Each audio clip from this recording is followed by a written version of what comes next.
কথা বলছিলাম অজপাড়া গ্রামের পূর্বপাড়ার এক ছোট্ট মুসলিম পরিবারের কথা।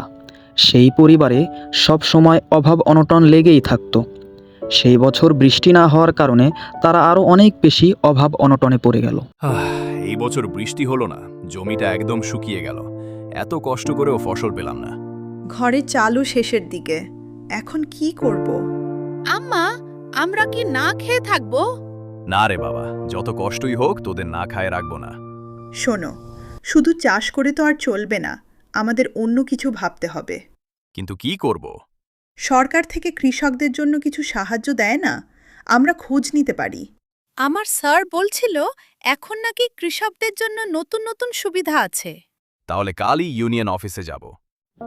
2 দিন পরের কথা, গরিব কৃষকটি ইউনিয়ন অফিসে যায় ও চাষের জন্য কিছু গাজরের বীজ সরকারি তহবিল থেকে অনুদান পায়।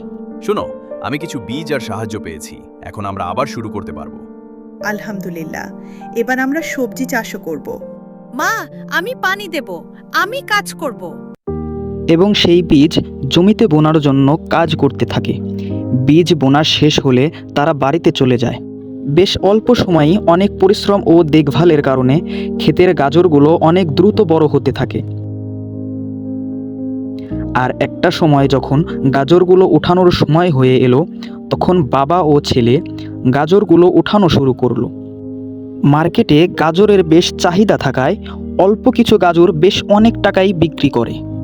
অল্প কিছু গাজর বেশ ভালো টাকায় বিক্রি করে এবং খুশি হয়ে মুসলিম কৃষকটি ও তার ছেলে দ্রুত বাসায় চলে আসে। আম্মা, আজ আমরা অনেক সবজি বিক্রি করেছি। হ্যাঁ, এখন আর আমাদের কষ্ট নেই। দেখলে, আমরা যদি চেষ্টা করি আর সুযোগ কাজে লাগাই, তাহলে আল্লাহ আমাদের সাহায্য করেন। কষ্ট যত বড়ই হোক, কখনো হাল ছাড়তে নেই। সঠিক সিদ্ধান্ত জীবন সহজ করে দিতে পারে। একসাথে পরিশ্রম করলে গরিব পরিবারও দ্রুত সচ্ছল হতে পারে।